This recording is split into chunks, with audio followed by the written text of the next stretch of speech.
haatanna dhegaystayaal kusoo dhowaada barnaamijkii galka baarista waxaanu soo diyaariyey halkanna ka soo jeedinaya Haaruun Macruuf.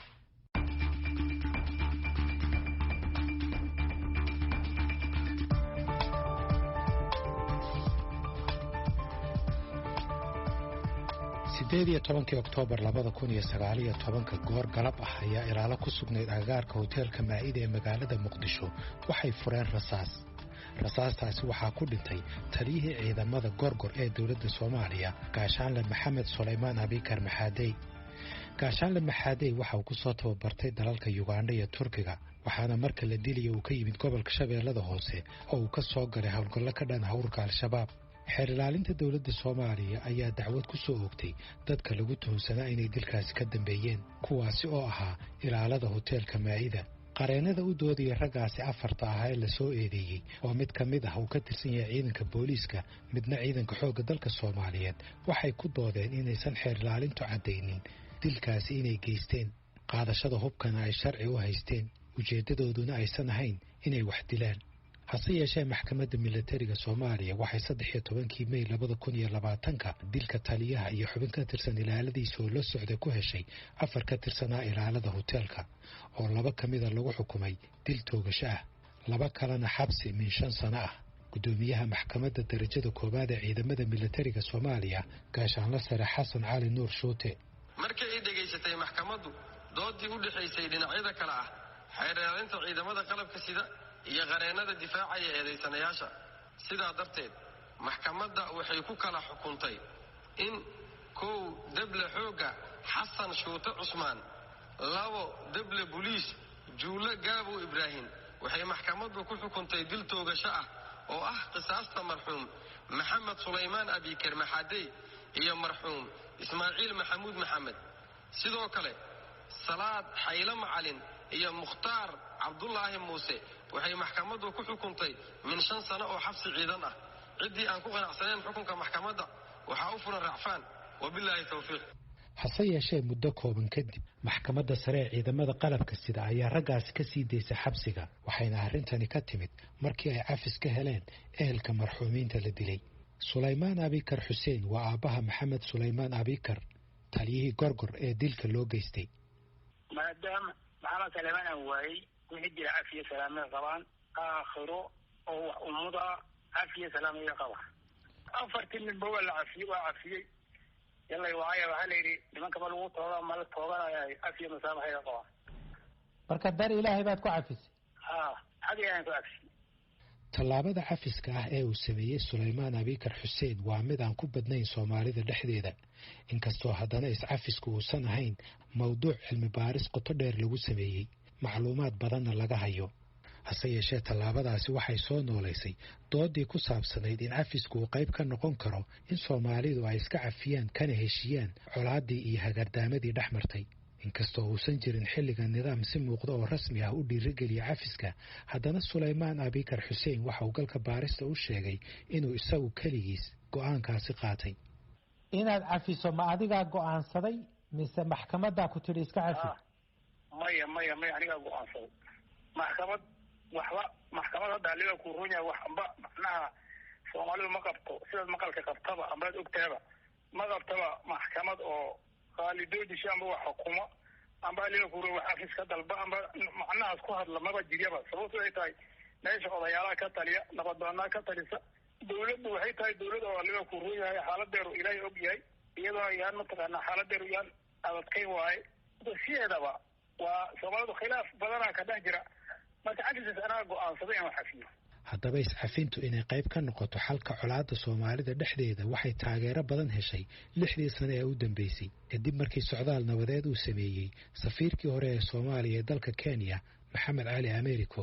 ambasador Americo waxa gabadh uu dhalay ay ku dhimatay rasaas ay rideen dabley soo weerartay gurigooda magaalada Muqdisho bishii November 1992 gabadhiisu waxay xilligaasi ahayd 18 bilood jir. waxa uu galka baarista u sheegay Maxamed Cali Americo in dableyda weerarka soo qaaday ay guriga ku tuhmayeen hanti. waxaase la yaab ku noqotay markii 22 sano kadib uu u yimid nin sheegay inuu ka mid ahaa raggii weerarka ku qaaday guriga. Maxamed Cali Americo ayaa galka baarista uga warramay sheekadii dhexmartay ninkaasi. dibul ka dhigay dirwada qabsaday oo yidhi adil ku baryaa cafi ani marka waa isku dhahay kaasna maxaa ku cafiya kaas oo asoo xogaa ilmeynay oo yidhi adil waxaan kamid ahaa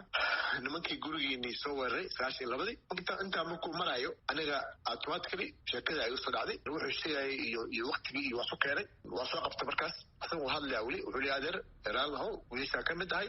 oo guriga soo weeraray mataqaan waxaan rabaa inaa cafisid ana aabaan ahay ilaa hadda marka xataa ka hadlaya xogeer waa cabashoonayaa iga baa iga timid waa gartay inuu ka mid ahaa dadkii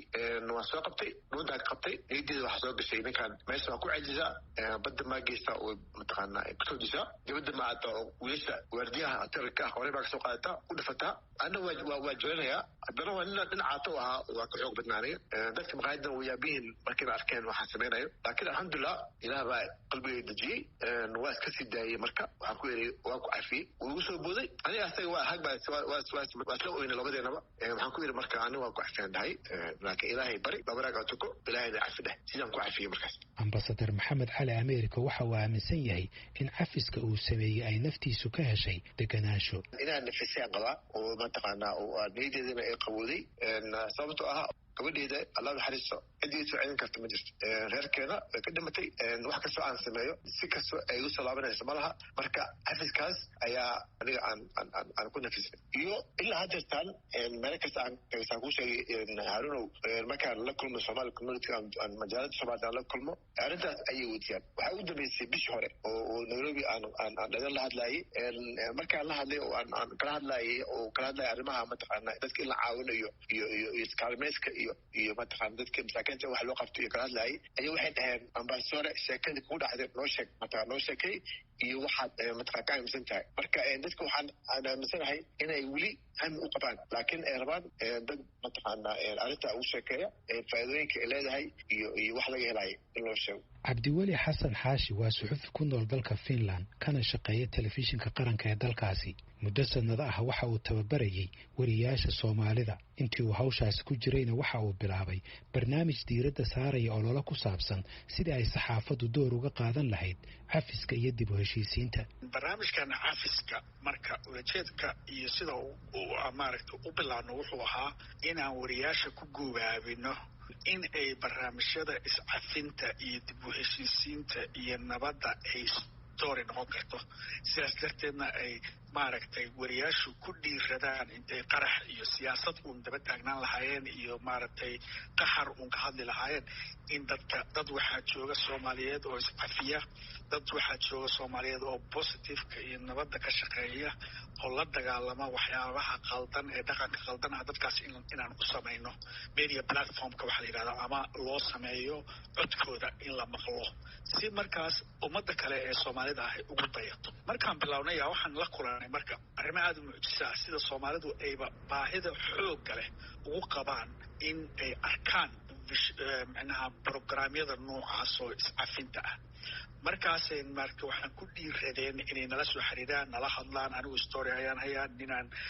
qof ayaan maaragtay dhibkaas u geystay ama qof ayaan dhibkaas ii geystay inaan cafiyaan rabaa inaan cafis weydiistaan rabaa inaan cafis siiyaan rabaa maxay adiga muhiim kuugu tahay arrintan iscafiska maxaa kugu dhali shakhsiyan si hoose waxaan ahay wariye ka howlgalaa TV-gan Finland qaranka waxaan last 10 years dibadaha ayaan u safrayay oo foreign ayaan programyada uga soo sameynayay dunida uguran 40 countries aan kasoo shaqeeyey waxyaabaha igu dhaliyay waxaa weeye markaan arkay aniga oo Soomaali ah oo maaragtay haddaan Afghanistan tago iyo haddaan Chile tago iyo haddaan Mexico tago story u tago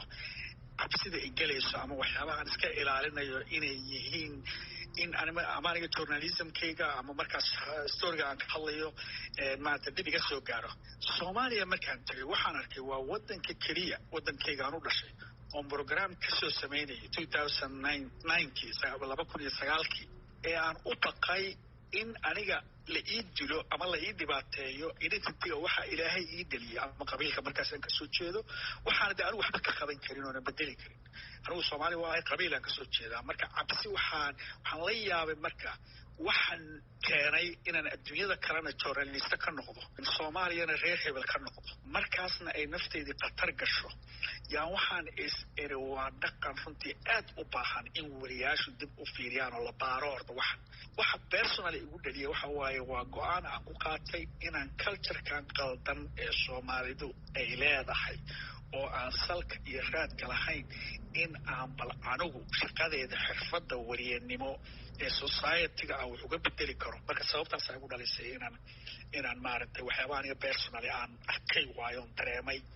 dhinaca kalena sii deynta dadka lagu hela inay dembiyo geysteen gaar ahaan kuwa dilka ku xukuman waxaa dhinaca kale ka dhalan karaa su-aalo dhinaca sharciyada madaniga ah iyo kuwa ciqaabta tusaale ahaan haddii ay 2 qof ama 2 qoys iscafiyaan taasi maxay uga dhigan tahay shuruucdii waddanka u taallay garyaqaan Ibraahim Ila Suleymaan waa gudoomiyihii hore ee maxkamadda sare ee Soomaaliya waxa marka la eego xagga cafinta oo waliba laga eego xagga dembiyada ama ciqaabta criminals marka la eego waxa jira 2 mawduuc baa jira oo midna uu yahay cafis midna uu yahay saamaxaad oo aan dad badan ku baraarugsaneen ama aan kala saarin oo labadaba uu dhigayo xeerka ciqaabta penal code uu dhigayo cafiska iyo saamaxaadu labadaba waxa bixiya madaxweynaha bixiya waxayna ku kala duwan yihiin cafiska hadii la yiraahdo qofka waxa laga saamaxaya dhammaan faldambiyeedka iyo ciqaabihii ka dhacay oo dhan wuxuu noqonayaa qofkaas uu la mid noqonayaa qof aan falkaada gelinba saamaxaaduna waxay noqonaysaa qofkii dembigii wuu galay laakiin ciqaabtii kufrinteedii amaba ciqaabtii ka hooseeyay kufrintoodii ayaa meesha laga saaraya oo kaba soo qaad xarig baa lagu xukumay xarigii waa laga cafiyi karaa laakiin macnaheedu maaha inaan dembigii wuu galay laakiin ciqaabtii baa laga cafiyey baa laga saamaxay waayo qodobka uu barnaamij ku saabsan waxa weeyaan haddii qof uu galay dembi ah dil oo ay qoyskii wax laga dilay dhahaan waan cafinay